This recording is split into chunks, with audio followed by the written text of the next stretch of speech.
So dear doctors, so today's class is one of the very important topics to be covered because it contains a lot of the drugs. What are all the drugs we use in the management of the type 2 diabetes? We are going to discuss it.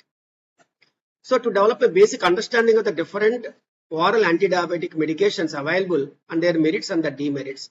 See, right now, earlier now when I was an undergraduate, we have only the two drugs. So one is the metformin, the second one is the dionyl, that is your glibenclamide. The treatment is also so easy. When the fellow is overweight at the time of the presentation, you start with the metformin. When the fellow is normal weight or less than the normal weight, you start with the dionyl or the glibenclamide or sulfonylurea. Suppose you are not getting the good response to the metformin, you add the sulfonylurea. If you are not getting the good response to the sulfonylurea alone, you add the metformin. And after few months or the few years, you add insulin. So simple, the management of the diabetes. Very easy. Start with the metformin when the person is overweight or the obese, or start with the glibenclamide when the fellow is normal weight or underweight. And if the patient is not getting the good control with the mono drug, you add the second drug. And if the patient is not getting the good control of the blood sugars with the two drugs, you add insulin. So simple. But now the picture is different, totally different. Sea change or game changer. So a lot of the drugs are there in our hand. Right now you have the 4 sulfonylureas. So glibenclamide, gilpigide, glyclazide and glimepiride. And you have the one metformin, that is the begonide. And we have the one thiazolidinedione, that is the pioglitazone. And we have the 2 or the 3 alpha glucosidase inhibitors like acarbose and the voglibose. Of course, we are using 99.9% is the voglibose. And then we have the 5 or the 6 gliptins like sitagliptin, saxagliptin, veldagliptin, teneligliptin, lenagliptin, etc. And also you are having the 3 or the 4 SGLT2 inhibitors like empagliflozin, dapagliflozin, canagliflozin, etc. So now you have the, and also GLP-1 receptor agonists are also there, both the parenteral and the oral, and oral is your oral semaglutide ribulsus. So you see that a lot of the drugs are there in our hand, and it is your duty to choose which drug is useful for that particular person. So the treatment is always individualized. For example, if the person is overweight, the patient can afford. So definitely your choice is GLP-1 receptors, like your parenteral or the oral. So I can give once in a week liraglutide or once in a week exenatide, or you can give everyday oral semaglutide ribulsus 3 milligrams you start with, and after 1 month you can give the 7 mg, and after the 3rd month you can start with the 14 mg if the patient can tolerate. Otherwise, if the patient is is having a high cardiorenal risk, the mother died of the acute myocardial infarction at the age of 45 years, and his brother also got the CKD. Now he is on the dialysis. So now this patient, your younger brother is diabetic. So you need to give cardiorenal protection in that particular person. Then you can choose the SGLT2 inhibitors like empagliflozin or the dapagliflozin, which are more of cardiorenal safety profiles. On the other hand, you are seeing another fellow with just fasting blood sugar is 130, postprandial blood sugar is 220, and is not having any other risk factors and no family history of any chronic diseases, and you can start with simple metformin, maybe 250 mg OD or 500 mg OD or 500 mg BD, etc. You can update the doses of the metformin. On the other hand, you are seeing one fellow diabetic, type 2 diabetes, a lean with symptoms, symptomatic, but is not having the ketone bodies negative. Okay, so then you can start with the sulfonylureas. So the patient is symptomatic means he is insulin deficiency. Insulin deficiency means the pancreas is not acting properly. So the insulin is not being released properly. So whatever the insulin is releasing, it is not sufficient for him to maintain his anabolism. So the patient is going into the catabolic state. So the symptoms. So then you can start with a drug which can stimulate the pancreas to release more and more insulin. So which drugs will stimulate the pancreas to release more and more insulin? Sulfonylureas. And to some extent the gliptins, they also act on the beta cells. So what I mean to say is, whenever you see a fellow with a diabetic, so definitely you try to understand the pathophysiology of the diabetes in him and act accordingly. Suppose I am giving one example. Some say Lakshmi, aged about 40 years, present with fasting blood sugar is 110, postprandial blood sugar is 220, HbA1c 6.7. Is she a diabetic or not? She is a diabetic. Any 4 criteria, one of the 4 criteria. So number 1 is fasting blood sugar more than 126. diabetic. Postprandial blood sugar more than 200, diabetic. Random blood sugar more than 200, diabetic. HbA1c more than 6.5, diabetic. So this Lakshmi patient is having fasting blood sugar of 110, not a diabetic. Postprandial blood sugar 213, definitely diabetic. HbA1c 6.7, definitely diabetic. So what drug you prescribe here? It is not fasting hyperglycemia. It is only postprandial hyperglycemia. So what is the hike in the postprandial hyperglycemia? Very little. Your target is maybe 180 or 200, but she is having 220. So what is the hike in the HbA1c? Your target is 6.5. She is having 6.7, 0.2. So which drug you prescribe? Very potent drug or a very mild drug? Mild drug. So that drug controls only postprandial hyperglycemia. What is that drug? Alpha glucosidase inhibitors like your O-glucose. Okay, so the selection of the drug depends on the patient's presentation, patient's age, patient's body weight, and patient's duration of the diabetes, and also the levels of the hyperglycemia or HbA1c. So these are all the things you should take into the consideration in selecting the OHA. So am I clear? So this is our basic interest or basic aim to start with the OHS. With this background, we will move on to the topic proper. I think this is one of the very important topics to be covered in the diabetes. Treatment objectives is, so diabetes is an asymptomatic disease. Okay, it is very difficult to make the asymptomatic fellows on treatment. Okay, so whenever you meet a doctor, usually when you have the symptoms. So usually in Indian background, when the fellow is asymptomatic, they don't want to go to a doctor. But in diabetes, even though they are asymptomatic, because the most common symptom in diabetes is asymptomatic. 85 to 90% of the type 2 diabetics are asymptomatic. Even though they are asymptomatic, they are supposed to go to a doctor. They should supposed to get the treatment for not for 1 day or 1 month or 1 year till the date of his death. Okay, that means lifelong. So lifelong he should get the treatment. Why? Because if you neglect the hyperglycemia, this is not acute hyperglycemia, chronic hyperglycemia. If you neglect the chronic hyperglycemia, these people will go into the complications of the diabetes. So the complications of the diabetes are many, as you said that, both microvascular as well as the macrovascular, and also in India, infections are acute complications of the diabetes like DKA or HSS, or as you saying that urinary tract infection, not a simple urinary tract infection, ascending UTI and pyelonephritis, sepsis, septicemia, ARDS. Okay, so these are all or meningitis. So these are all the different infections and the complications of the diabetes. Okay, so to avoid these conditions, also there is a lot of the morbidity and the mortality. What are all the diseases you are saying that, whether CKD or IHD or myocardial infarction or cerebrovascular disease or peripheral vascular disease or amputation, etc., they are associated with a lot of morbidity and mortality. And finally, the quality of the life will be very much decreased. So in all our diabetics, even though they are asymptomatic, we try to give a lifelong treatment to avoid these long-term complications, to avoid the morbidity and the mortality, and to give the good quality of the life. Am I clear? So that is our treatment objective.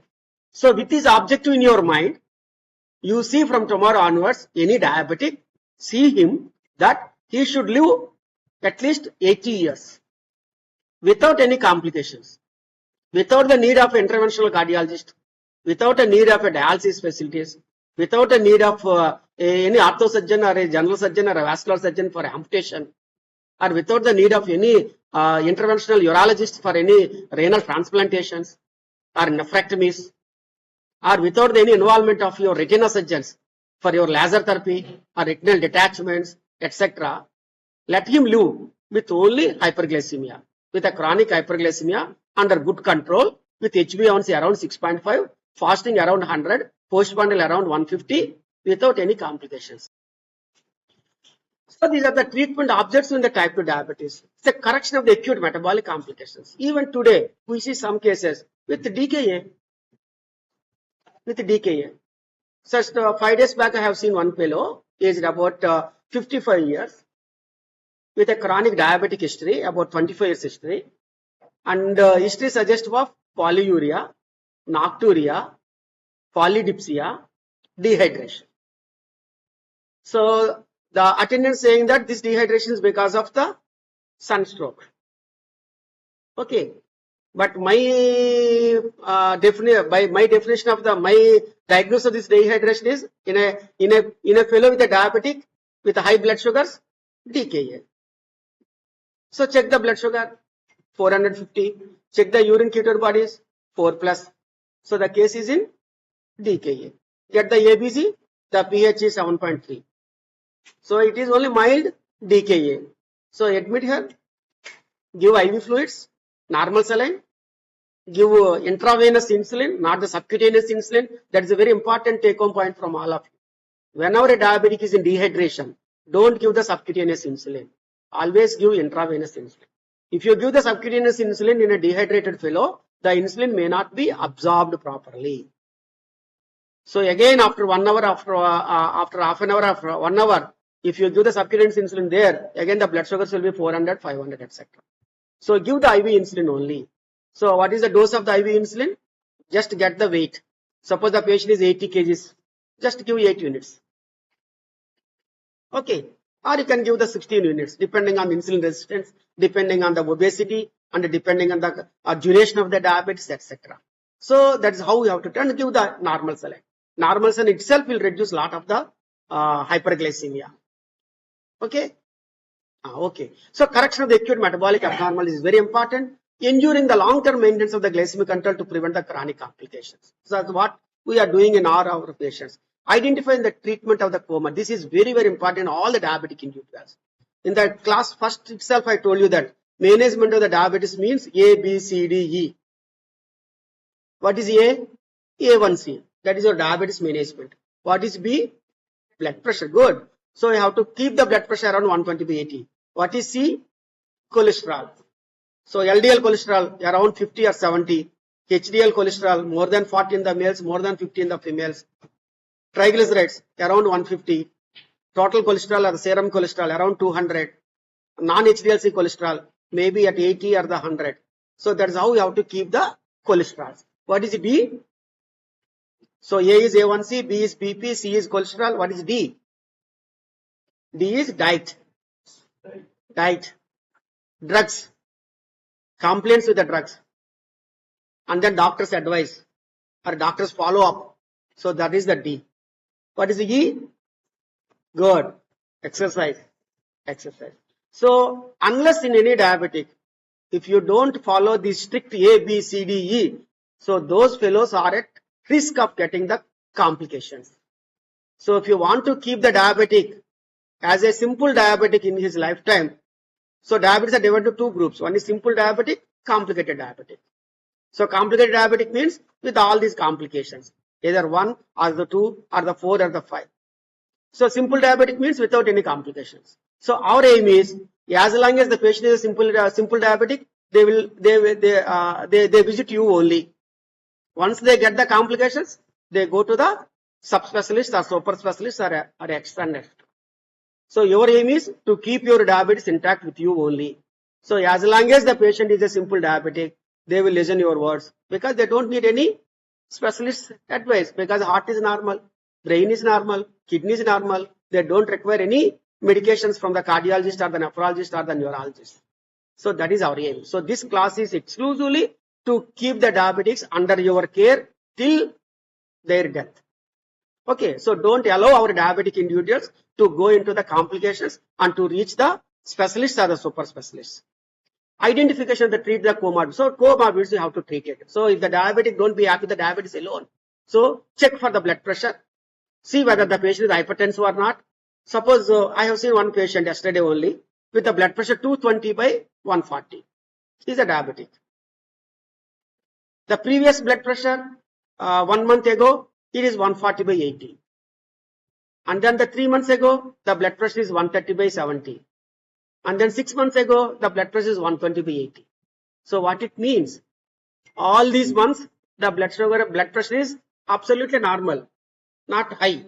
But this month, the blood pressure is accelerated. So the word you should use, accelerated hypertension. Accelerated hypertension. So this accelerated hypertension, why? Okay, so that you should understand. So sometimes, no, it may be the poor compliance with the drugs, or maybe psychological factors, maybe the work pressure, or maybe the renal artery stenosis, or maybe because of the steroid therapy for some reasons. Okay. So these things you are supposed to check it and see what is the exact cause for that. So in all the diabetic individuals, respect the blood pressure also, and then respect the cholesterol. So we give the atorvastatin or the rosuvastatin. After 3 months or the 6 months, they get the lipone and stop taking the statins. In the same way, some fellow checked the blood pressure, your blood pressure is the normal, stop taking the antihypertensives. So in the next visit, again the blood pressure will go up. In the same way, the cholesterol also will go up. So that also you tell on the day 1. Even though the blood pressure is normal, even though the cholesterol are normal, in the next visit, better to continue these drugs lifelong in all the hypertensive, diabetic, dyslipidemia population. Our aim is not to have the complicated diabetes. Our aim is not to have the endothelial dysfunction. Our aim is not to have the CVA or PVD or etc. and etc. So this is the very important. And most important comorbidity in Indian population is smoking. Smoking is always dangerous in all the diabetic individuals. Means that cigars are superior to the cigarettes, or cigars won't cause any harm to him. So that is very bad. Whether BD or cigarette or cigar or pan parag or gutka, all these things, any products of the tobacco, they are 100% dangerous to the body. Not only to your gut, causing GERD or gastritis or etc., and also to the vessels, because it accelerates the atherosclerosis. Okay, so that is very important. And then what about the alcohol? So alcohol has a J curve. Say a chronic alcoholics consuming very high amounts of the alcohol, so don't ask them to stop the alcoholism. So let him continue the alcoholism, but in a minimal amount, maybe 90 ml a day or 120 ml a day, not more than 120 ml. Ideal is 90. So 90 to 120 ml you can allow them, so that you can give a good quality of the life in them. Because alcohol is very, very good for the health, because it relieves the stress and also it increases the HDL. So that in that way. So I don't ask the non-alcoholics to start the alcoholism, but I advise the alcoholics, the chronic alcoholics, to reduce the alcohol. No, better is always stop, man. Slowly, the best idea is always stop. See, I am not worrying about the amount of the alcohol. I am much worried about the munching. So they take the non-vegetarian dishes, or any munching is a mixture of so many things there. So they give Apollo fish, they give tikkas, they give chicken 65, they give cashew, they give peanuts. Okay, they even though they put the salads, no one touches the salad there. They're all gives you a lot of cholesterol. They increase your saturated fats. They increase your trans fats. So that is more dangerous. So that is because no one takes alcohol as alcohol only. So they take alcohol plus munching. That munching is so dangerous in all our patients. Suppose he takes the alcohol about 90 to 100 ml or 120 ml with salads, I encourage them. So I tell all, anyone. See, we have the three sets of the patients. One is poorest of the poor, where we have to give the very cheapest drugs provided. And on the other hand, we have the middle class. Mostly 50 to 60% of our patients are the middle class. So in that middle class, you try to give them a good medical advice, how to improve their diabetes control with limited resources. And then 10 to 15% we will have the rich population. As a senior physician, my percentage of the rich people is nearly 30 to 40%. So in those 30 to 40%, we can give any good amount of the medications for them. The most important with those people is communication. So you have to tell what are all the advantages of these drugs. You have to tell what are all the advantages of the alcohol. You have to tell what are all the disadvantages of the alcohol. What is how best you can cut down the. So in that way, Some of my patients know earlier they used to take about 100, 200, 300 ml whiskey or alcohol. Now they are consuming only 90 to 120 ml. Nearly 60% of my top class patients. That is possible because of our continuous education. So this is very important. See, the educating the patient regarding the disease and maintaining the high level of the motivation. So every visit I ask them, I write it on the case sheet on my prescription paper, what are all the points to be supposed to talk repeatedly. So in that way, motivation, so definitely gives a lot of the strength to the patients to reduce all these things. So that's what our Professor Jocelyn, he is the father of the diabetology. He lived for about say 99 years in America. He started an exclusive diabetic hospital in America in the year 1919, before your insulin product availability. So the Jocelyn had a great visionary. He thought that world is going to have a lot of the diabetic patients. At that time, no drug is available for the diabetes. Okay, so the first drug available for the diabetes is insulin. In 1921, they got the Nobel Prize in the next year, thanks to the orthopedic surgeon Banting and the medical student Best, with the help of the MacLeod, professor of the physiology, and the Colib, is the physics head for making this impurified insulin as a purified insulin. So these four people made the possibility of the insulin one of the best molecules we ever had in our medical field. So the insulin is making a lot of the diabetic individuals very near normal all these years. So that Jocelyn, he started the medical diabetes practice in US before the introduction of the insulin. At that time, the treatment for the diabetes is only diet and only exercise. Earlier, they thought that the diabetes is a disease of intestinal system. They thought that it is a disease of the kidneys. They thought that it is a disease of the brain, etc. and etc. And after the word, big thanks to the Langerhans, again a medical student, he identified that pancreas is having the two functions. One function is digestion, and the second function he could not identify. But definitely the pancreas is having the two functions. One is for the digestion. The second function, I am not coming to a conclusion what, but definitely the pancreas is having the second function. And after a few years of his death, Langerhans, as a medical student, he identified it. And then other scientists identified that yes, pancreas second function is there. That function is endocrine function. So that is secreting the insulin and the glucagon and the somatostatin, etc., amylin, etc. Different hormones are produced in the pancreas. So that is the second half of the pancreatic story. So finally, Jocelyn, after about 70 years of his practice as a diabetologist in America, so at the verge of his death, so in our interviews, so the fellow asked him, what is the best advice you are going to give to a diabetic individual? That is the question to Professor Jocelyn just before his death. So what is his answer? Answer is, Mr. Reporter, please pass on my message to all the people in the world as the best treatment of the diabetes. He said that the one who knows diabetes most lives longest. Repeat, Srinivas. The one who knows diabetes most lives longest. Anyone, need not be a doctor or a paramedic or an engineer or a teacher, anyone in the world who knows diabetes most lives longest. See, beautiful. So that itself is education. That is medication. What is medication? Medical education is medication. Okay.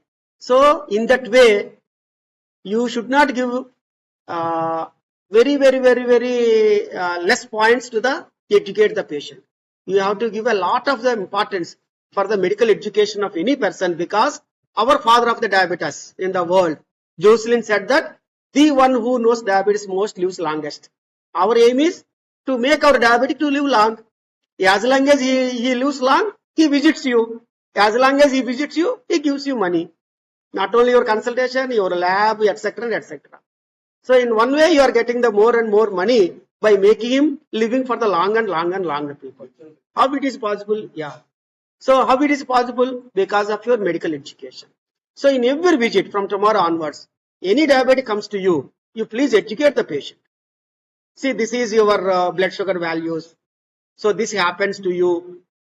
Okay, if you don't control the blood sugar, this happens to you, that happens. So every visit, you tell to incultivate the knowledge of the diabetes in them so that they can detect the complications much early. See, to check the kidney function, you have to get all these investigations. But I didn't investigate him for last 2 years or 3 years. Now he is asking me a leading question. Why you didn't check my kidneys properly? So that is the beauty of medical education.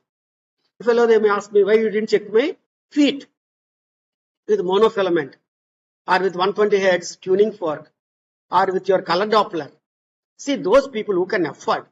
I am saying again that from my bottom of my heart, don't think that India is a poor country. Doctor is a poor doctor here, not the patient.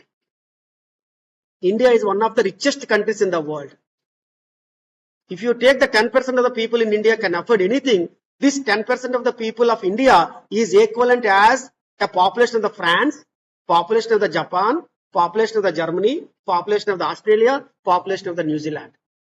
All these countries, they have the population of 5 crores, 6 crores, 7 crores. What is the population of India? 140, 150. Even the 10% means how many crores? 14 crores, 15 crores. So you should understand the diabetes treatment. For the richest of the rich people, you are able to treat them. For the poorest of the people, you are able to treat them. That is the beauty of our education. So don't think that our patients are very poor. I prescribe only this drug, that drug. No, no, no. Sometimes you may get the rich people also.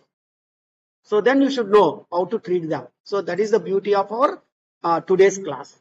So learn everything about the diabetes and then treat accordingly. Treat accordingly. Okay.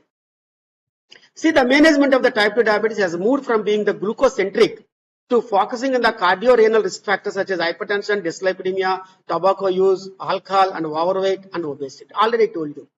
So earlier, the treatment of the diabetes is glucose-centric. That means, what is your fasting blood sugar? What is your postponed blood sugar? What is your HbA1c? Okay, fine. Fasting is 100, okay. Postponed is 150, okay. Your HbA1c is 6.5, very good. But today, that is not sufficient. Along with this, what is our LVH? Are you having any LVH or not? If the LVH is there, that is independent risk factor for the heart failure, independent risk factor for your ischemic heart disease. What about your urine microalbuminuria? If it is present, it is a risk factor for nephropathy as well as vasculopathy. What is your uric acid? It is a risk factor for your gout and also for the vasculopathy, for vascular diseases. What is your ankle brachial index? It is not only the risk factor for your diabetic foot ulcers, etc. It is also a risk factor for peripheral vascular disease and also cardiovascular disease. So what about your HDL? What about your non-HDL? What about your hyperhomocystinemia? What about your waist circumference? More than the 90 in the males and more than the 80 in the females, more atherosclerotic abdominal adiposity. What about your sleep pattern? Are you sleeping for 6 hours a day, 7 hours a day, 8 hours a day, only 4 hours or 3 hours a day? So minimum sleep for all diabetics must be somewhere between 6 to 7 hours, not more than 7.5 hours. What about your dipping blood pressure in the night sleep? Suppose your sleeping blood pressure is 120/80, you are a diabetic, you are an hypertensive. During the sleep, our systolic blood pressure should be less than 115. Diastolic blood pressure should be less than 70. So most of us, with a lot of the stress and the strain, with the obesity, with the diabetes, with the hypertension, with the dyslipidemia, our nocturnal blood pressure is 120/80. We feel that 120/80 is a normal. No, 120/80 during sleep is hypertensive. So these are the emerging risk factors. So that is the reason we are getting a lot of the complications. Even though the books, even though your reports say that the blood pressure is normal, the blood sugars are the normal. We see a lot of the people in the ICUs with the normal blood sugars, with acute myocardial infarction, with CVA or with other complications, because we are neglecting the other things. So the treatment of the today's diabetic life is not the glucocentric alone. It is individualized. It is 360 degrees. Okay. So for the proper control of the diabetes, he came to me. Then I referred him to the retinal section. See. So now the treatment of the diabetes is not your glucose only, not the fasting PP or HbA1c. So you are all the neo-diabetologists or upgraded diabetologists. So your treatment must be 360 degrees. Okay. So diabetes treatment means not only the blood sugars, but also all these things, and also role of the diet, role of the exercise, role of the yoga, role of the meditation, and role of the cessation of the smoking, and role of the moderation of the alcohol, role of the high fiber, role of the low salt, role of high fruits, contains a lot of the potassium, which is good for the health, except in the renal failure population. So in the CKD population, don't avoid the fruits, because fruits contains potassium, and potassium causes arrhythmias and etc. in those populations. So why do we need to treat diabetes? It's a leading cause of end-stage renal disease. Okay. So I told you several times. And if you see this population, 90% are hypertensive. And diabetes and hypertension is a deadly duo, causing lot of CKD population and lot of the IHD population, lot of the CVA population, etc. So leading cause of end-stage renal disease. Do you agree with me or not? Diabetes. So when you are treating the diabetes very effectively, you are avoiding the CKD. Then one of the major causes of the blindness. Yes or no? What is the other second cause? Second most common cause of preventable blindness in India? Cataract. Cataract. Good. Leading cause of the non-traumatic lower limb amputation. So whenever you see an amputated fellow on the road, only two reasons in India. One is traumatic, trauma, roadside accident. The second one is diabetes. A cardiovascular risk equivalent. So you are treating the diabetes means you are treating the myocardial infarction. So they did one study. Don't think that diabetes is a simple disease. Diabetes is a very complicated disease. Diabetes is an aggressive disease. Diabetes is a dynamic disease. Diabetes is a progressive disease. Diabetic, dynamic, progressive, aggressive, complicated disease. So that is cardiovascular risk equivalent. See, with this background, I think this is the best slide of today's talk. You should understand that diabetes, all of us should treat diabetes very effectively. Not to have the CKD, not to have the amputation, not to have the blindness, and also not to have the cardiac problems. Or cardiac problems here means all the three. Not only the cardiac, and also the brain, and also the peripheral vascular disease. That is a broad word given in our diabetes CVD. Cardiovascular disease means your ischemic heart disease, your cerebrovascular disease, and also your peripheral vascular disease. See the insulin. The aim of the treatment is just to keep the patients alive. Okay. Before the insulin therapy. See after the insulin therapy, how chubby she is. And 7 years later. So before the insulin, the diagnosis of the type 1 diabetes means the death sentence. Like your stage 4 carcinoma. Even now today, with the stage 4 carcinoma also the people are living thanks to our medical oncologists with the chemotherapy. Okay. But earlier, stage 4 cancer means almost 6 months lifespan.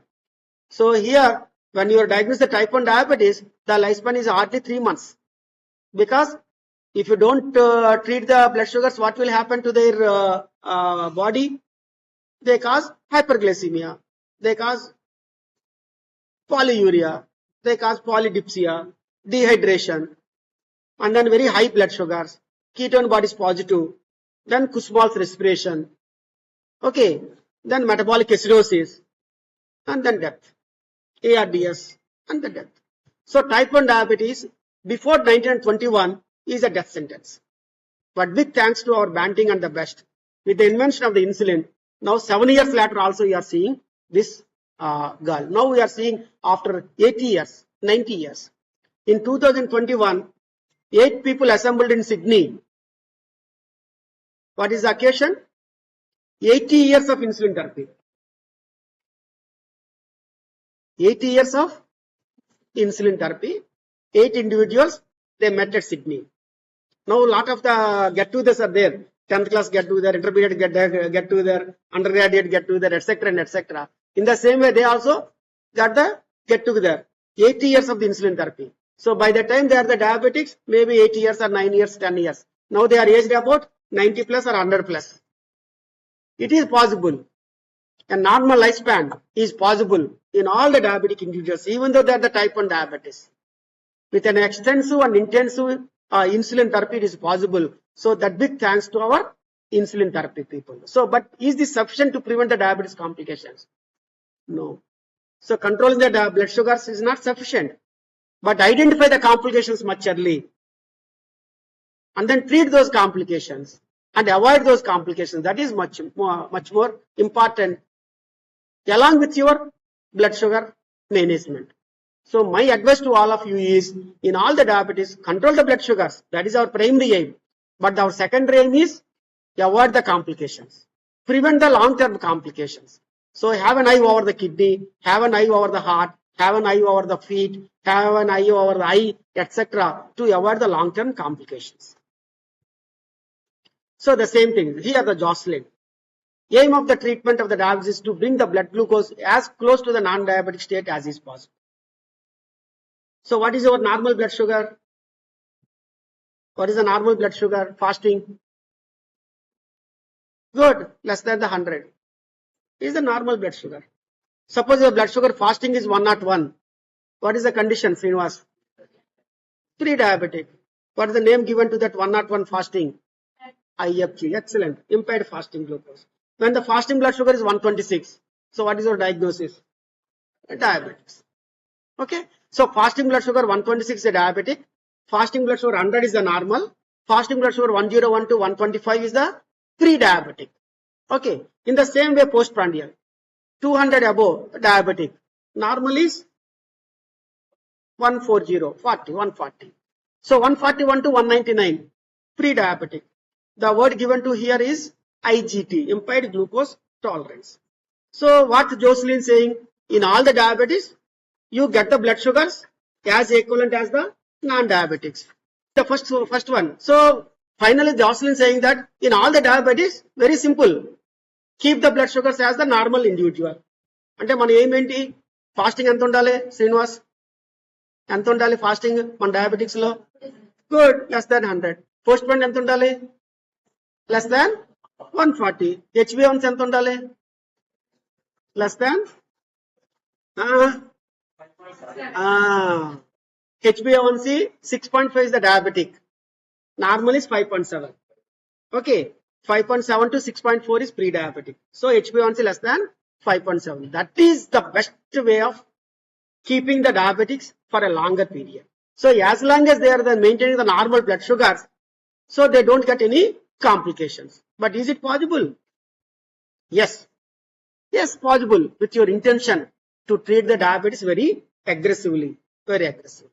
Okay, that is the Jocelyn's word. And other things also I already told you. So can tight control of the blood glucose prevent the diabetes complications? Yes or no? Yes.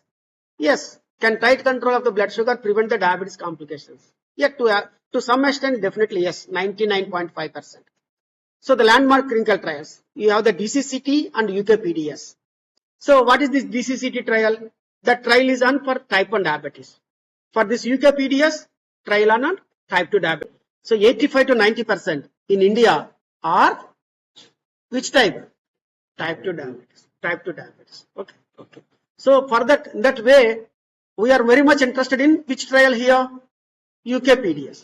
Because UKPDS is the trial on type 2 diabetes, whereas the DCCT is the trial in type 1 diabetes. Type 1 diabetes is very common in cold countries. Europe, Finland, Iceland, etc. Almost 30 to 40% are type 1 diabetes. All the schools, LKG, UKG, all the teachers are well trained in introducing the insulin, in controlling the hyperglycemia, in identifying the hypoglycemia, and then the enteracats 20% dextrose, 50% dextrose, everything. Every teacher has to learn. Because the kids there in the LKG, UKG, first standard, second standard, 40% are type 1 diabetes. Type 1 diabetes. Okay. Fortunately in India, the type 1 is not that high. But recently, we are also seeing the more and more cases of type 1 diabetes in India. We are seeing more and more cases of the type 2 diabetes. Yes, we are all agree with that. Because we are getting the diabetes at the age of 15 years, 20 years, 30 years, etc. On the other hand, we are also seeing the type 1 diabetes is increasing the society. Maybe because of the viral. The tight control does matter, the DCC results. So the good the control, obviously all the complications will come down. So your retinopathy, nephropathy, etc. etc. See the benefits of the tight glycemic control in type 2 diabetes. So this is very much interested for the UK PDS trial. So any diabetes related endpoints, the reduction is 12%, microvascular endpoints 25%, myocardial infarction 16%, retinopathy 21%, albuminuria 33%. See any difference here with the micro and macrovascular complications, Karen? See the microvascular complications here and macrovascular complications here. Are you finding any difference? Good. Benefit is more with the microvascular complications, but less with the macrovascular complications. Macrovascular complication means your myocardial infarction. Macrovascular means myocardial infarction, CVA, PVD. Microvascular means your retinopathy, nephropathy, and neuropathy. Okay. See, myocardial infarction only 16% reduction, but microvascular nearly 33%. Why?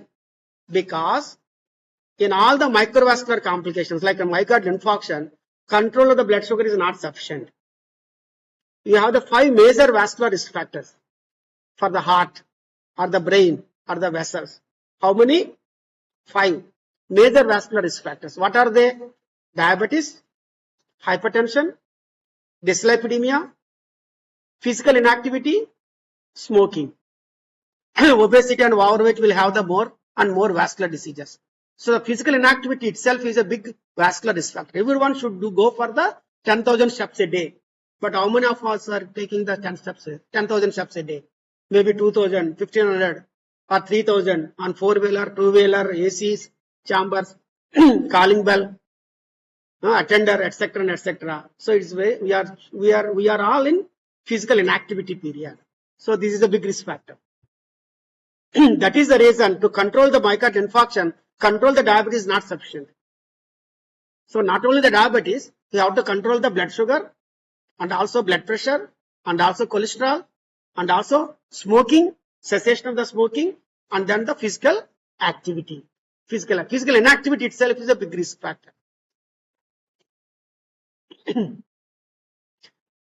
So in both the DCCT as well as UK PDS, the intensive control arm HbA1c close to the 7%. Was there any significant reduction in the cardiovascular risk factors? Why? So I will skip these things. See at the bottom, look at the effects of tighter than the tight glycemic control. So that is also a good take-home point for all of you. You are controlling the blood sugars very tight. The tight blood sugar is not sufficient. Tighter than the tight blood sugars. Better than the best. Okay. A card prematurely terminated because of the excess mortality in the intensive control arm. Advanced VADT. Follow-up study. Yes. This is the most important point. Metabolic legacy of it. See what you mean by the metabolic memory or the metabolic legacy effect is you have to control the diabetes very effectively from the day of the diagnosis. If you delay the diagnosis or if you delay the good treatment of the diabetes in the initial days of the diabetic life, these are the people who are going to have the lot of the complications at a later time. So to avoid the long-term complications, our aim is to avoid the long-term complications, etc. etc. You have to treat the diabetes very intensively, very aggressively in the initial days of the diabetic life. So that is the metabolic memory. So for example, we have seen 2 cases.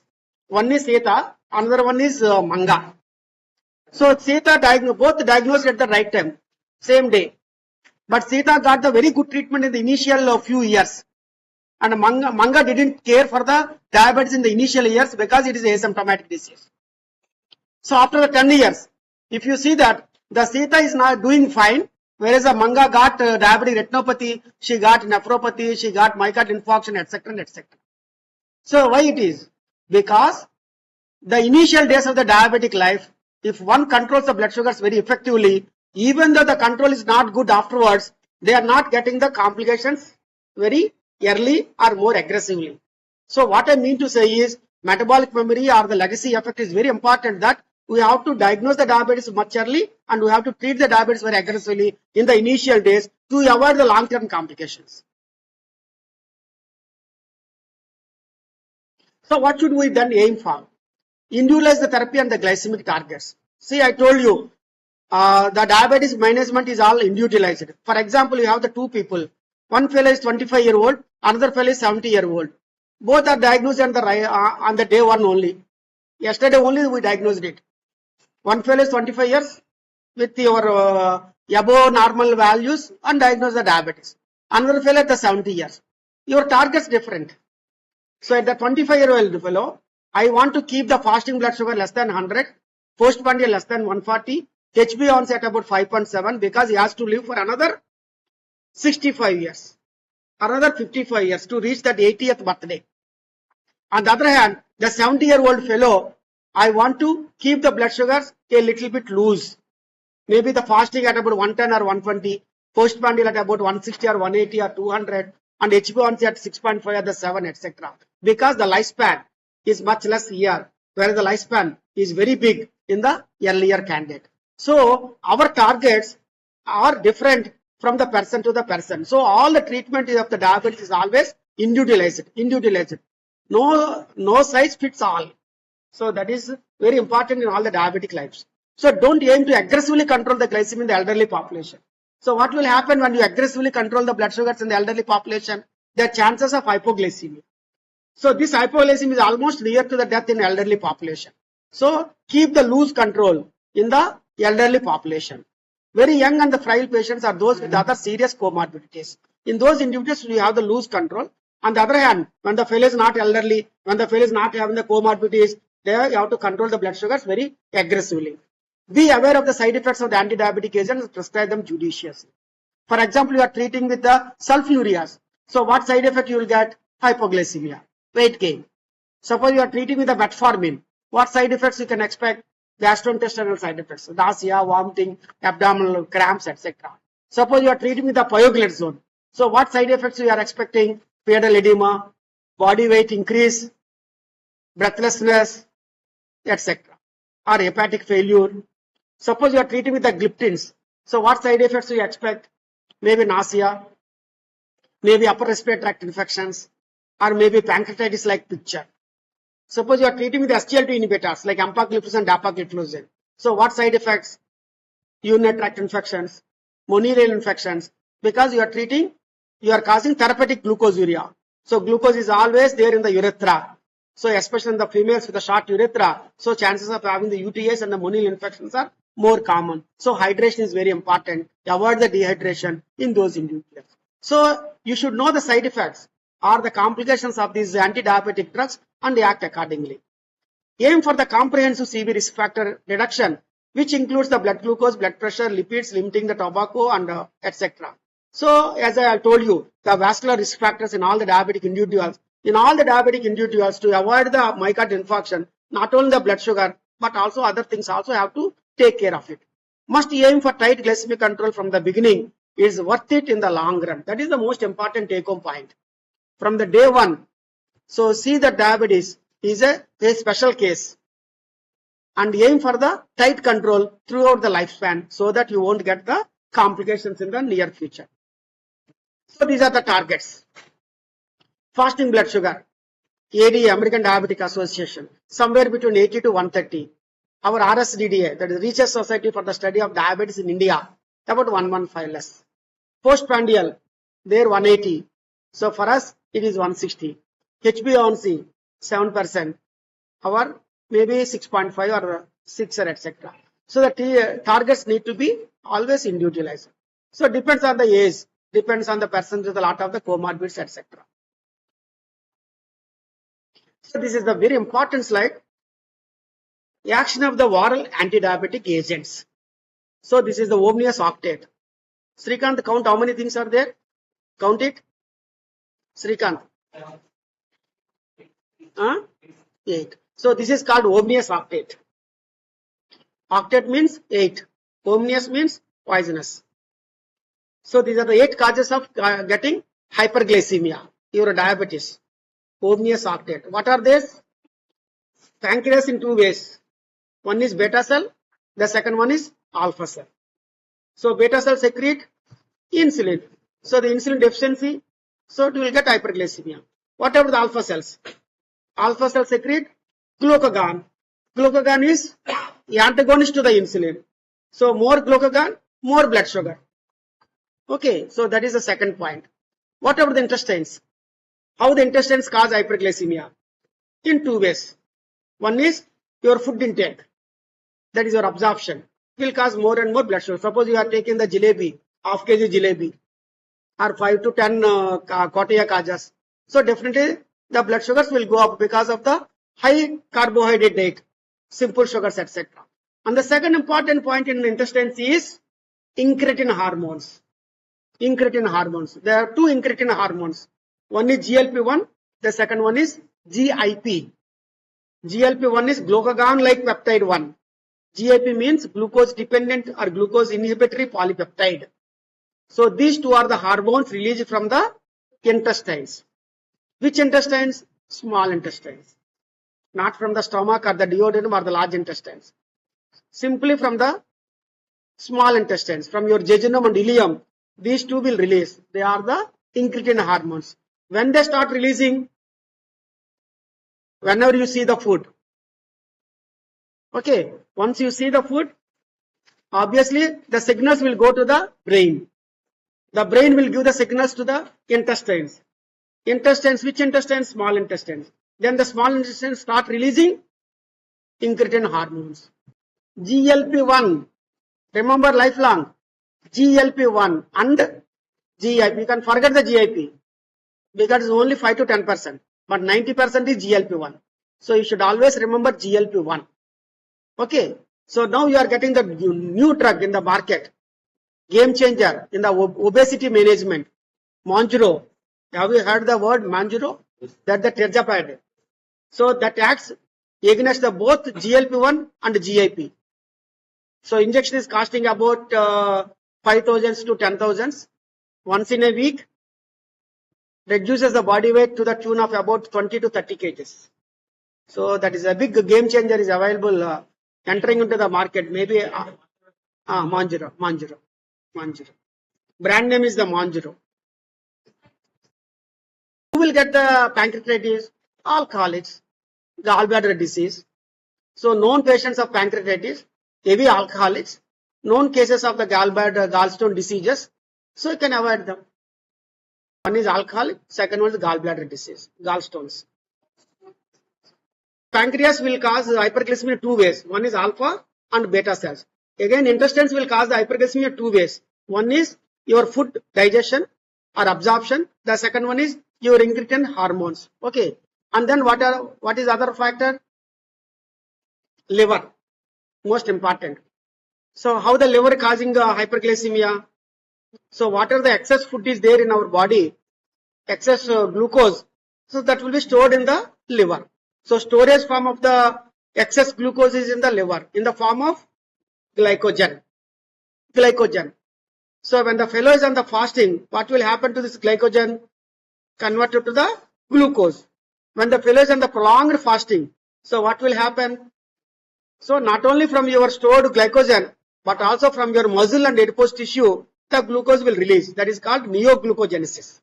So glycogenolysis and neoglucogenesis. So these 2 occur in the liver. So that is the reason liver is an important organ to cause hyperglycemia. Hepatic glucose output will be very, very high from the liver, hepatic glucose output. So in that way, liver is responsible for your hyperglycemia. Whatever the muscle. So the muscle also responsible for hyperglycemia because if you don't use your muscles, what will happen? The sugar will not enter into your muscle. So your insulin is a key as an insulin sensitizer. So once with the insulin, good amount of the insulin, the cell will open and then the glucose will enter into the muscle cell. So when you are not on the physical activity, so the physical inactivity, so what will happen to your muscles? The muscles won't take the insulin, so won't take the glucose. So what will happen to the glucose? Glucose there in the blood.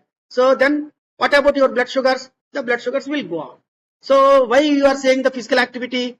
So on physical activity, you are sending the glucose into the muscle so that your blood glucose will come down. So after the exercise, after the morning walk, before the morning walk, the blood sugar is 115 or 120. After the walk, the blood sugar will be 100 or the 90.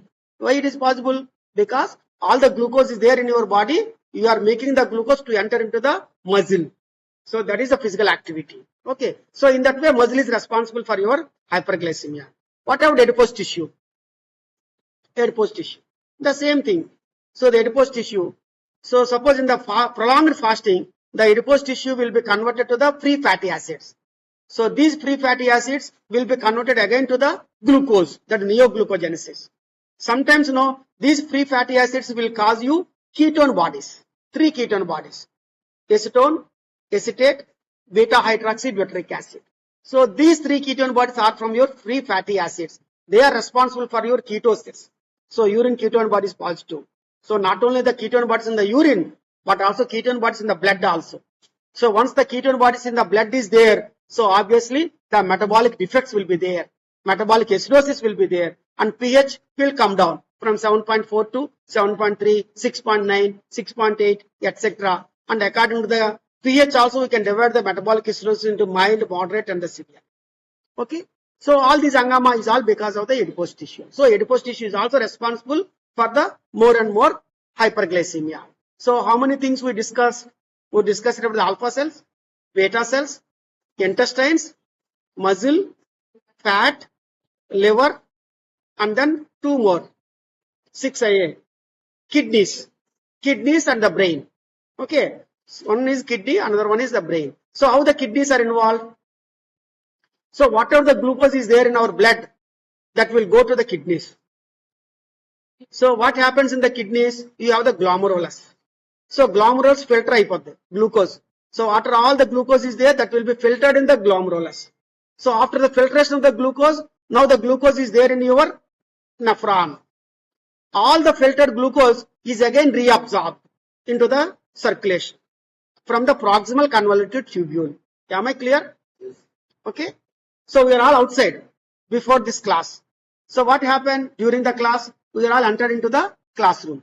So after the class, what will happen? Again, this hall is going to be empty because we are all going out. The same thing happens to the glucose also. All the glucose will enter into the kidneys through the glomerulus and filtered, and then again going into the reabsorbed into the circulation. Okay. So in that way, the kidneys are also involved for the hyperglycemia. So more and more glucose is reabsorbed into the circulation. So what will happen to your blood sugars? Again will go up. Suppose if you stop reabsorption of the glucose, so what will happen to the blood glucose? We are staying here only. We are not going out. So then this hall will be filled. There won't be any glucose outside. That's what we are doing with the SGLT inhibitors. You are using the dapagliflozin. You are using the empagliflozin. So what they are doing it? They are blocking the reabsorption of the filtered glucose. Am I clear, Srikant? So what are all the filtered glucose is there? That is again reabsorbing. We are blocking that reabsorption by using these SGLT inhibitors, empagliflozin, dapagliflozin, so that the blood sugar will be there in the nephron. Yeah. So that is the reason we are making a therapeutic glucosuria by using these SGLT inhibitors. Am I clear? So you are keeping the sugar in the urinary tract because you are blocking the reabsorption. So you are keeping the sugar in the urinary tract. So the proximal convoluted tubule is filled with the glucose, and then the loop of the Henle is filled with the glucose, and the distal convoluted tubule is filled with the glucose, and your urinary tract, total urinary tract is filled with the glucose because you are blocking the reabsorption and you are making the therapeutic glucosuria. So if you check the urine sugar, so what will happen when the fellow is on the SGLT inhibitor therapy? Is it 1+ or 2+ or 4+ or nil? So don't check the urine sugar in those people who are taking the dapagliflozin or empagliflozin. always the sugar will be 2 plus, 3 plus, 4 plus only, because you are blocking the reabsorption. You are making the sugar to enter into the urinary tract, and finally along with the urine they also pass on the glucose. So that is how you are making the blood sugar to come down through the effects on the kidneys. So am I clear? The kidney is also involved in the hyperglycemia, and then finally brain. How it is involved? So you have the appetite center in the hypothalamus. In the posterior lobe of the hypothalamus, you have the appetite center. So some people will have the binge eating. Okay, I used to have my professor of medicine. So whenever we both people who used to go to the canteen, and they order 4 samosas, 4 plates of samosas. 1 plate for me, 3 plates for him, because binge eater. Okay, Samsar Ragar. Okay, and then the Mirapakai Bhaji. He orders 5 plates. 1 plate for me, 4 plates for him. So he's a binge eater. So binge eater means, so whenever he sees the food, craving. So a lot of the response from the brain. So he won't be satisfied with the 2 or 3 or 4 bhajis. He may sacrifice the lunch. That's a different story. He may sacrifice the dinner on that day. That is a different story. But whenever he sees a food, there is a craving for the food intake. That happens in most of our population. So whatever the item you like it, you take to you try to take to more quantity of that particular item what you like it. So some people know they have the liking for all the items. So that is a more most dangerous. Okay, so obviously what will happen to the entry of the calories in your body? So that will be increased. So what will happen when there is a dense calorie of the food? Obviously more and more hyperglycemia and more overweight, etc., etc. So this is the brain is also involved. So you have to have a mind game. So you have to control your mind. So not to eat more calorie diet or more simple carbohydrates, etc. In that way, you can, already last class I told you several things about the diet. So what diet? What is the best diet for the diabetics? Low simple carbohydrate, high complex carbohydrate, high protein, low saturated fat, no trans fats, more polyunsaturated, more unsaturated fatty acids. Okay, and then the more fiber, and then less salt, more fruits, good sleep, no smoking, no alcohol if possible, otherwise moderate alcohol. So these are all the good habits in all the diabetic individuals to make the blood sugars at a reasonable level. So all these are mind game. So the mind, our brain, is also plays a major role. Earlier now we have one tablet by name bromocriptine. So that acts on the brain to reduce our appetite center, but it is used to have a lot of the side effects like extrapyramidal manifestations, pyramidal manifestations, etc. Then we stopped using that bromocriptine. That was also available in the markets about 10 to 15 years ago. Okay, so now we have all the drugs which act on these different areas. You have some drugs act on the beta cells. You have some drugs which act on the alpha cells. You have the drugs which act on the liver. You have the drugs which act on the muscle. You have the drugs which act on the fat.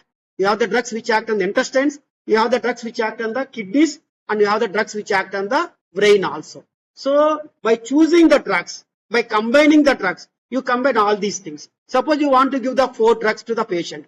One is glibenclamide, the second drug is glipizide, the third drug is glycoside, and the fourth drug is glimepiride. Is it good?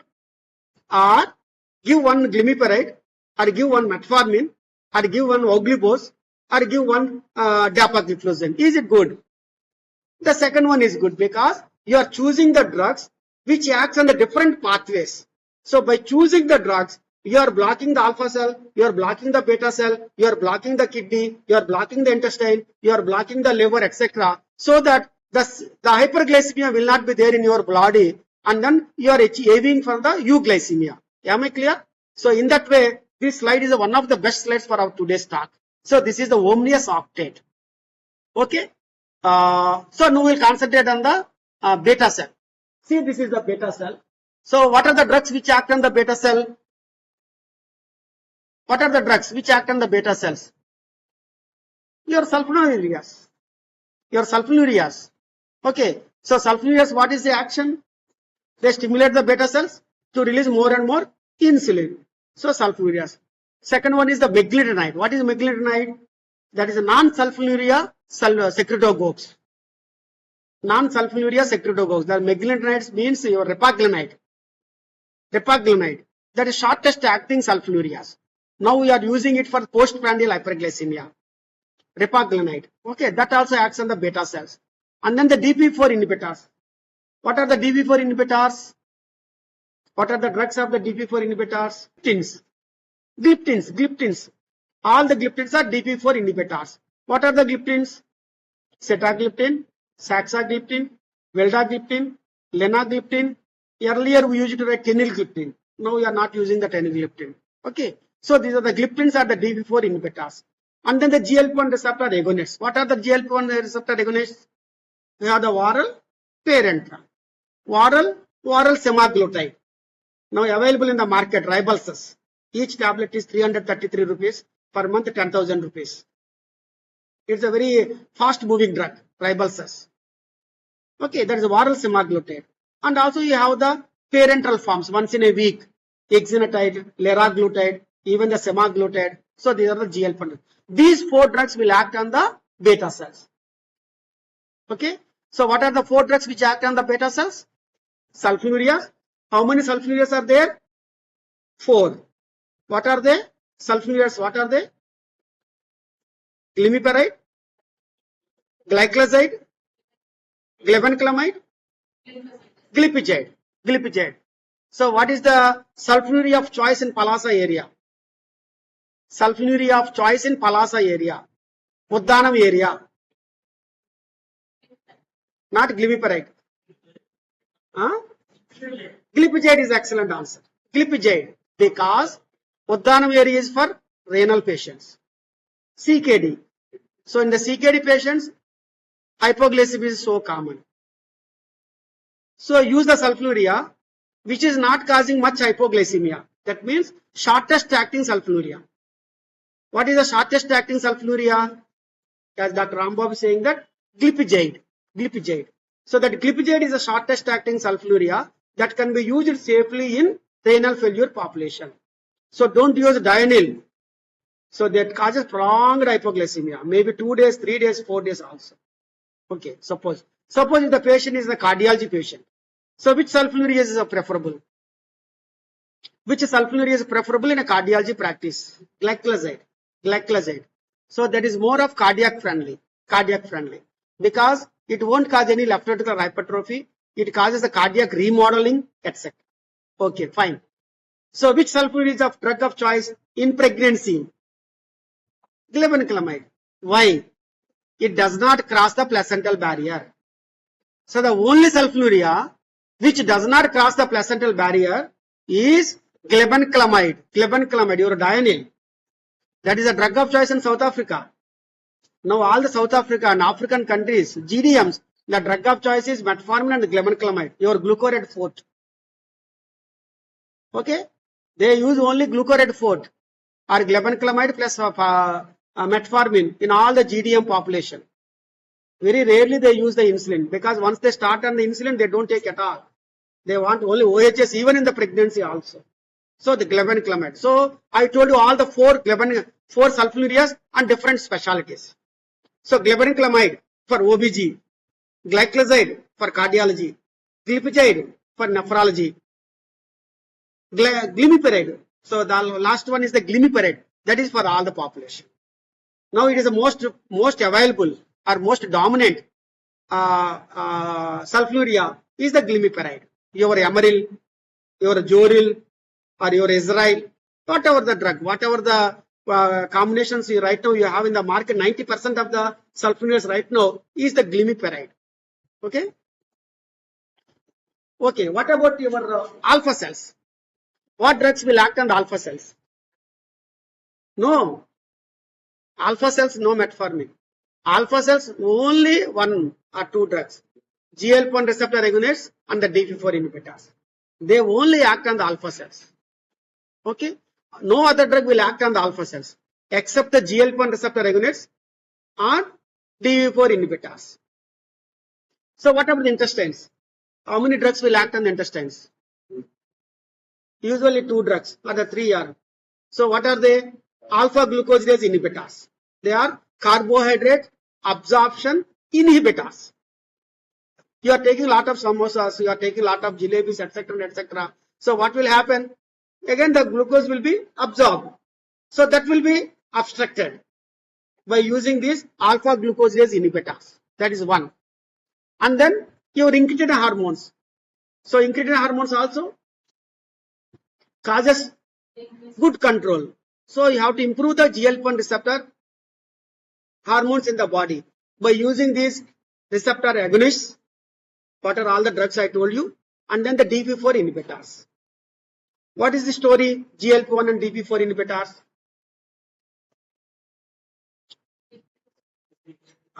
Okay, I will tell you. So please hear, this is a very complicated one. You have the hormone released from the intestines, that is GLP-1 and GIP, and forget the GIP. So that is only 5 to 10%, but remember the GLP-1.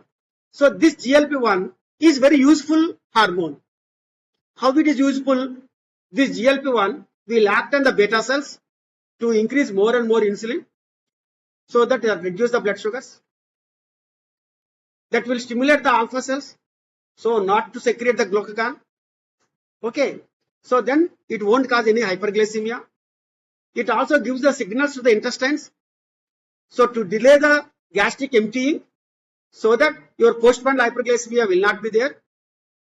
That also gives the signals to the liver not to produce more and more glucose, and also gives the signals to the brain not to eat more. See how many beneficial effects are there. GLP-1 receptor agonist. Are they good or not? Good, because they act on the alpha cells, they act on the beta cells, they act on the intestines, they act on the brain, they act on the liver. In how many ways they are acting?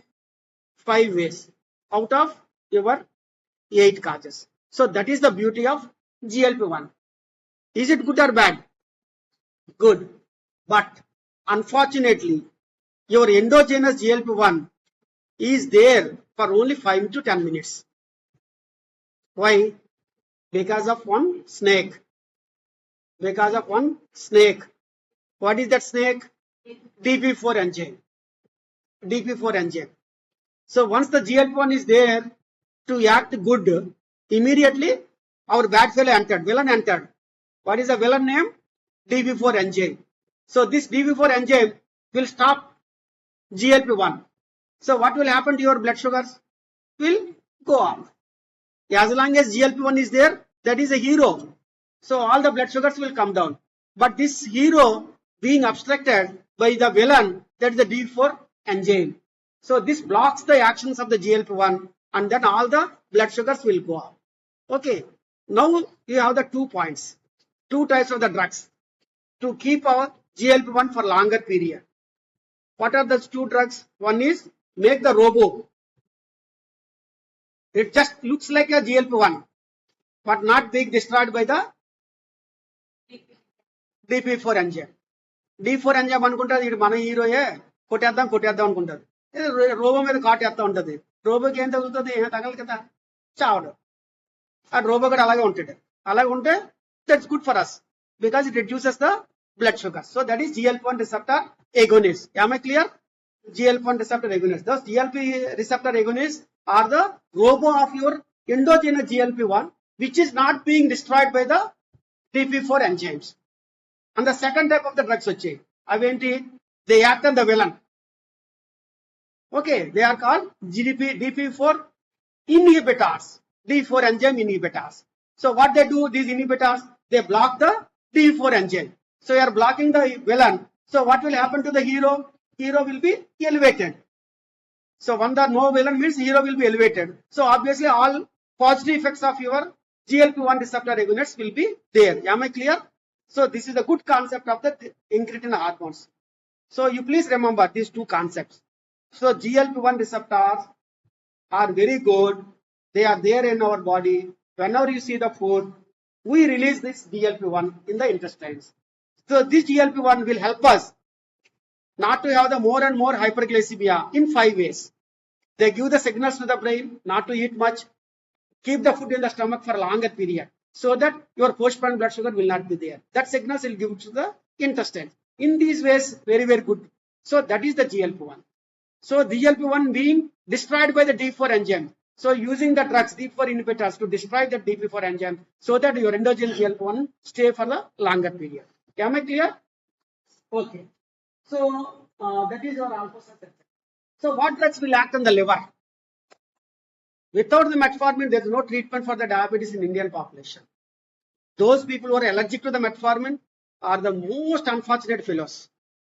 Those people who are getting the side effects of the metformin are very, very, very, very unfortunate fellows in India. So the metformin is the very useful drug in Indian population because it acts on the liver. Liver is the main area of the insulin resistance. Insulin resistance is at 3 levels. One is at the liver, second one is at the muscle, third one is at the fat, adipose tissue. So this insulin resistance is at the muscle, liver and adipose tissue, and most important drug to be used is always the metformin. What is the second drug which acts on these things? Is the thiazolidinediones, that is your pioglitazone. So the metformin acts mostly about 80% on the muscle and about 20% at the muscle and adipose tissue. Okay. Whereas the pioglitazone, about 60% they act on the muscle and adipose tissue and 40% on the liver. Am I clear? These two drugs are the drugs of the choice for your insulin resistance. So resistance is at the 3 levels: muscle, adipose tissue and the liver. Your metformin acts mostly on the liver, about 60 to 70%, and remaining 20 to 30% also acts at the muscle and adipose tissue. Your pioglitazone, earlier rosiglitazone was also available. Now the pioglitazone is the only drug available in the group of your thiazolidinediones that acts mostly on the muscle and adipose tissue, to some extent act on the level of the liver also. Okay. Then coming to the muscle, what drugs will act on the muscle? Again your pioglitazone and the metformin. What drugs will act on the adipose tissue? Again your metformin and your thiazolidinediones or the pioglitazone. What drugs will act on the kidneys? Only one class, that is SGLT2 inhibitors. Name the SGLT2 inhibitors: kappa, AMPA, CANA.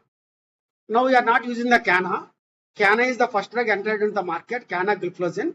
But now with the fear of the foreigner's gangrene, for the fear of the peripheral arterial disease or the thrombo or gangrenes, we are not using the canagliflozin right now.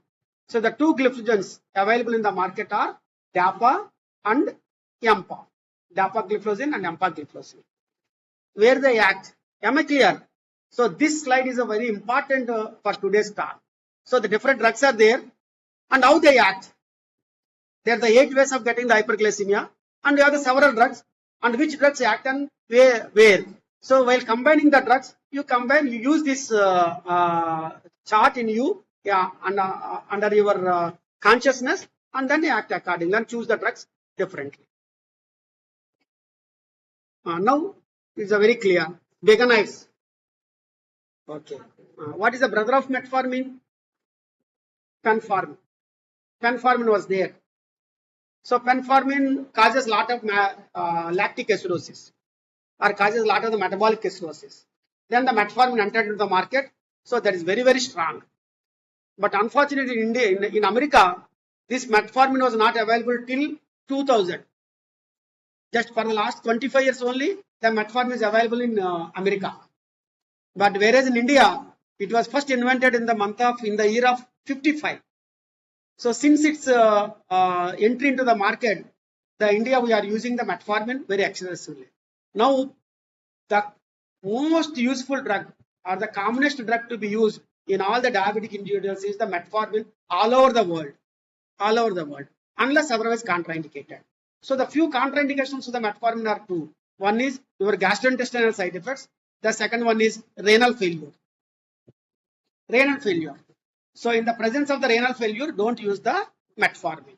So by using the metformin, you have to respect the creatinine levels. Okay. So with your creatinine levels, you will get the GFR. So in the smartphones, you get the GFR calculators. So if you enter the age of the patient, and then the gender of the patient, and then the creatinine levels, these 3 you enter, and you will get the GFR. and according to the GFR, you have to adjust the dose of the metformin. Am I clear? So remember 30, 60. GFR less than 30. Metformin? No. Stop it. Don't start. Okay. So GFR 30. Suppose GFR is 60. Above 60. Use it. Use it. Between 30 and 60. Reduce the dose.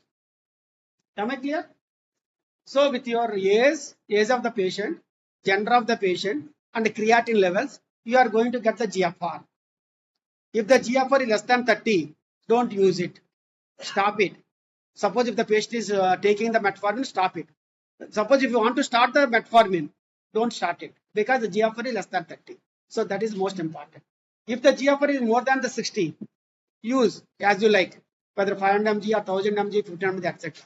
Suppose the GFR is 45 or the GFR is 50, so use the half dose of the metformin. So maybe 500 mg, max not more than the 1000 mg.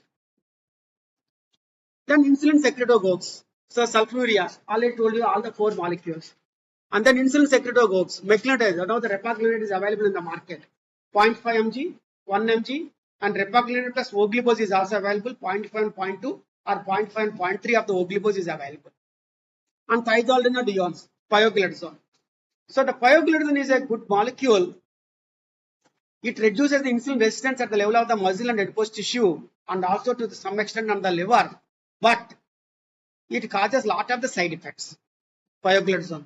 What are the side effects of the pioglitazone? Weight gain. So some people on the pioglitazone, they gain about 5 kg, 6 kg, 7 kg also. And then the pedal edema. Then anemia, that is a dilutional anemia.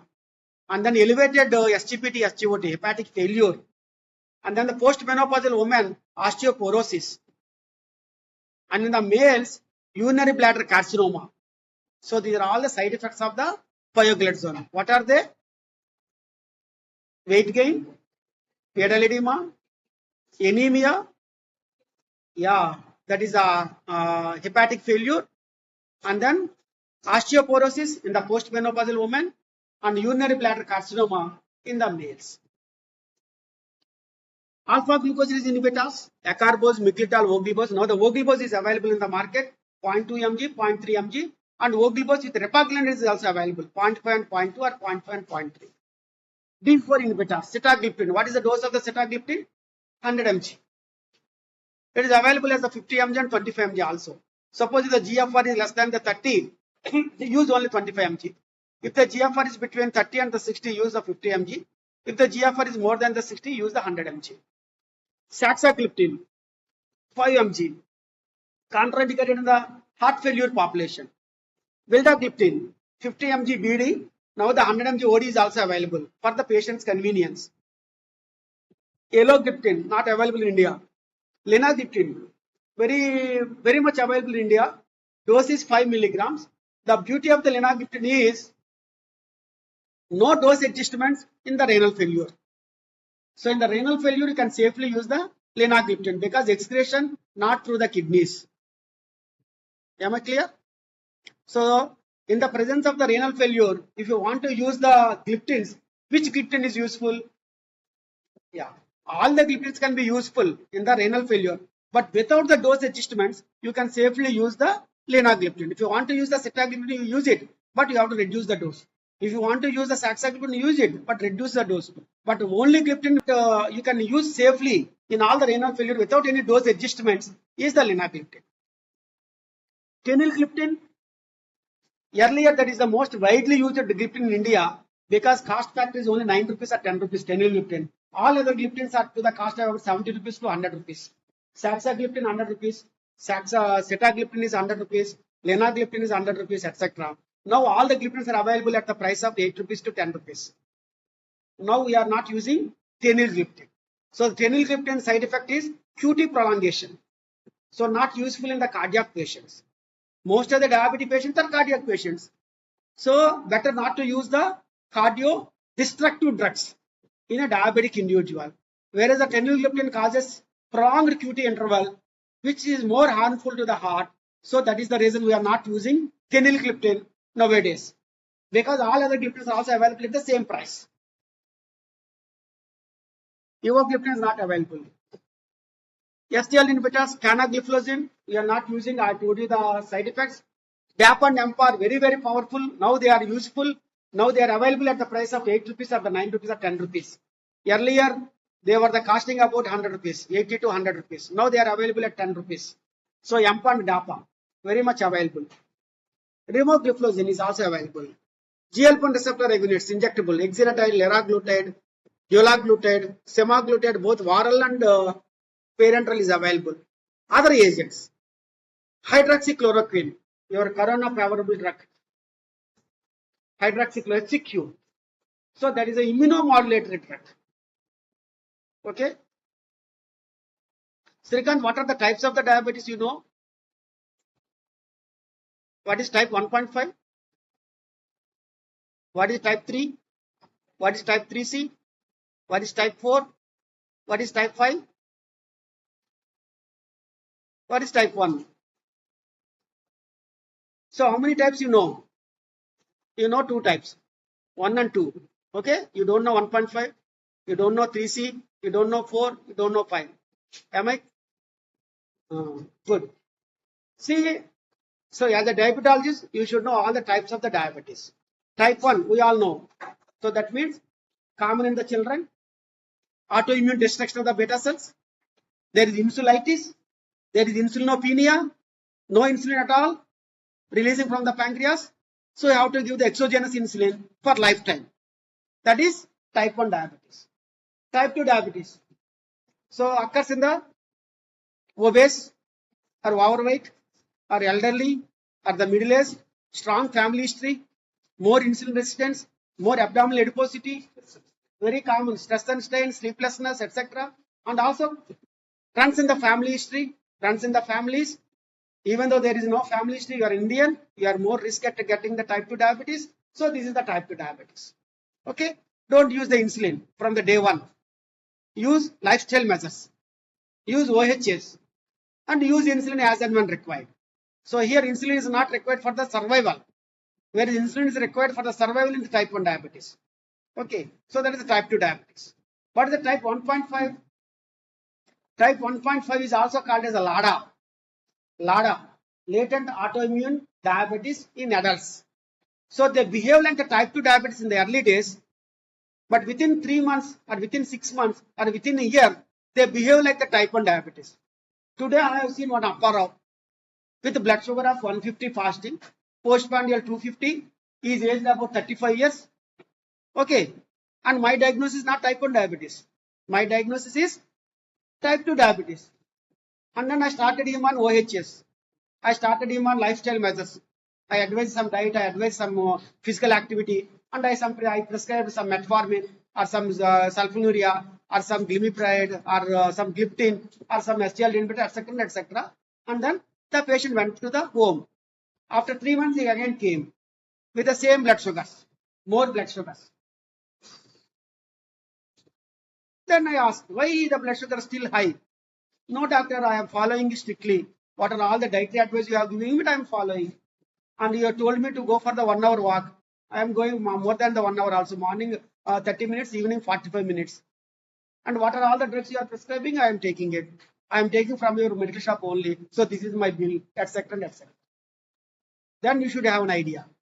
So why it happened? He is on good compliance. He is on good dietary approach. He is on good exercise program. He is on good OHA therapy. But still the blood sugars are not coming down. Okay, fine. You increase the dose. Okay, the dose of the OHS. And then ask him to come again after 3 months. Again after 3 months, again the blood sugars are high. Okay, the compliance is good. So what will happen here? They almost behave like the type 1 diabetes. So what happens in the type 1 diabetes? Whatever the OHS you give it, not of much use. What drug you prescribe? Insulin. So now you start him on insulin therapy. In the next visit, the blood sugars are under control, under normal. So this is called LADA. This is type 1.5. So they behave like the type 2 diabetes in the initial days, and after some time, almost they behave like the type 1 diabetes. So they start with the 2, and come to the 1. So between 2 and the 1, what is that? 1.5. So this is 1.5 or ladder. Then the type 3C. What is like type 3C diabetes? Pancreatogenic diabetes. Pancreatogenic diabetes. That is very common for the tropical countries. In our Andhra Pradesh, or in Tamil Nadu, or in Kerala, young fellows, 25 years, Lakshman Swami, presents with the blood sugars, high blood sugars. Ketone bodies are negative, having abdominal pain, steatorrhea, X-ray, calculi in the pancreas. So that is called pancreatic diabetes. That is type 3C. Type 3C. What is type 4? Type 4 is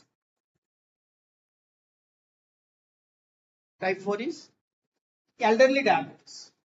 Elderly. First time diagnosed diabetes after 70 years of age group. So that is elderly diabetes. This is because of insulin resistance. Not only insulin resistance, because of your degeneration of the pancreas. Not secreting the enough insulin. So that is called type 4. Type 4. Elderly diabetes. Diagnosing the diabetes first time after the age of 70 years because of the elderly age group.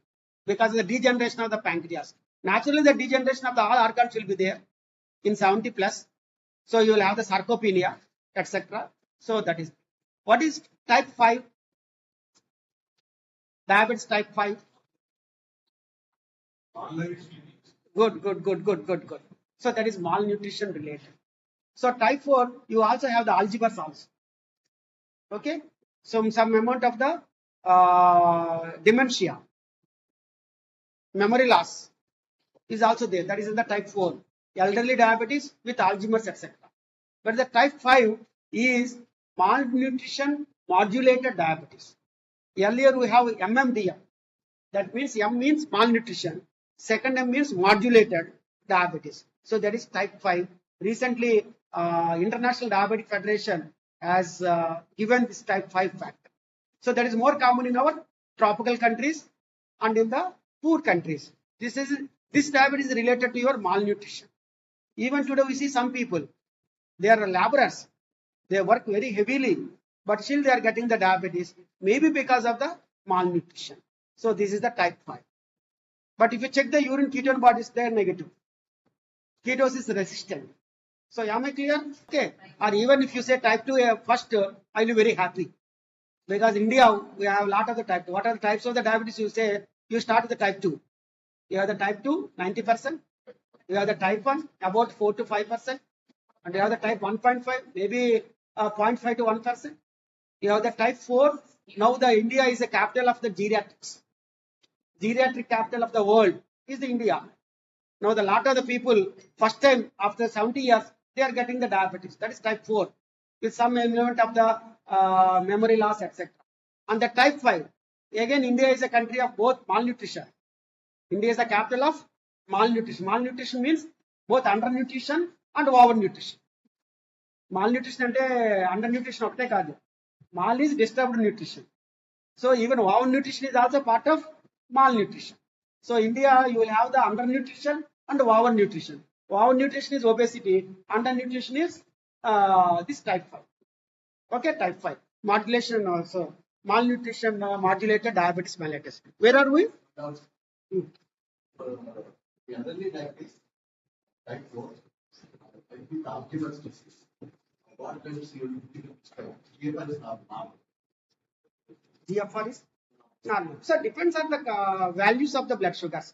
See, you can use all these drugs in the type 4 also. You can use the metformin, provided the patient is somewhat overweight or the obesity.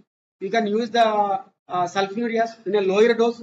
You know the 0.5 mg is also available glimepiride, which won't cause any hypoglycemia. That you can use it. Pioglitazone don't use in such individuals because the chances of heart failure are very high and chances of osteoporosis in the women are very high and the bladder carcinoma. So pioglitazone is contraindicated. And if the patient is having the minimal postprandial hyperglycemia in type 4, you can use voglibose or you can use the gliptins according to your GFR, or you can use the linagliptin. And the same way, if the fellow is at risk of cardiovascular diseases, You can use the SGLT inhibitors also, but take care of the urinary tract and the monial infection in that. So all the drugs you can use safely in the type 4. 500, 500, 500,000, 1,000. What do you wish? So 500 is good, and then 500 and 1,000 is good, or 500,000 and 1,000 is also good. So suppose the patient is 110 kgs, so I can use till the 2.5 to 3 grams of the metformin in them. So 2.5 grams is the maximum dose I use it. So in that way, with the breakfast I give 500 mg of the metformin, with lunch 1000 mg, and with dinner 1000 mg. We have the 1 gram tablets are also there, metformin. So glycomet 1 gram, glucoform 1 gram is also, and 1 gram with your glimepiride is also available. 1 gram plus 1 mg of your glimepiride, or 2 mg of glimepiride, so 1 gram of metformin is also available. And the metformin and O-glucose is also available. And metformin plus gliptin is available, sitagliptin and metformin. So you have the Istamet, you have the Janumet. In the linagliptin and the metformin is available. In the same way, metformin and the DAPA is available. Which means? That depends on the patient background. Suppose if you want more cardioprotective drugs, more renoprotective drugs, use the SGLT inhibitors. If you want to use the only blood sugar control, you can use the sulfonylureas, because they are potent hypoglycemic and the blood sugars are very high. So it's very difficult to reach euglycemia without using the sulfonylureas.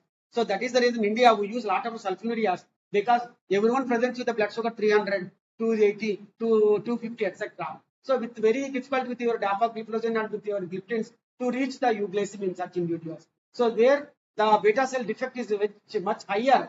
So definitely you have to use the beta cell drugs. So obviously the beta cell drug means sulfonylureas. Where hydroxychloroquine, it's an immunomodulatory drug.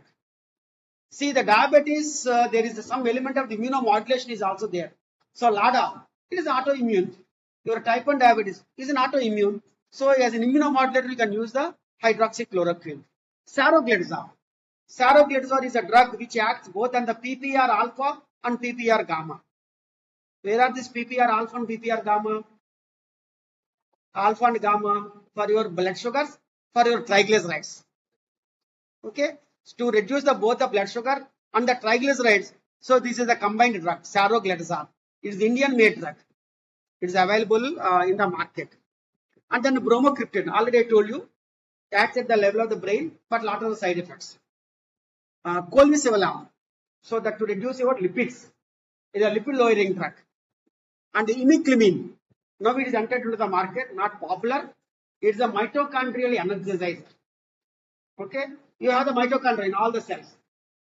So the battery life is the mitochondria. So that mitochondria energizer is your imiclimine. So that is also available in the market. So now tell me how many drugs you are there, Srikanth. So these are all the drugs. Okay, these are all the drugs. 1, 2, 3, 4, 5, 6, 7, 8, 9, 10, 11, 12, 13, 14, 15, 16, 17, 18, 19, 20, 21, 22, 23, 24, 25, 26, 27, 28, 29, 30, 31, 32, 33. See, 33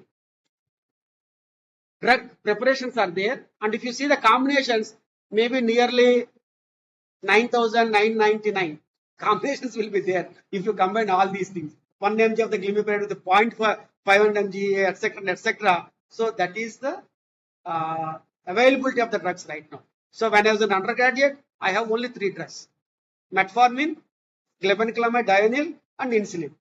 Now you have this number of the diabetes. So that is the reason for our class. Okay. So you have to choose the different people, different perspectives to choose the right drug. So right drug, right time, right person. If you take in life also, if you want to get up, if you want to become a very great fellow, right decision at right time, at right place. Okay. So thank you very much for your patience.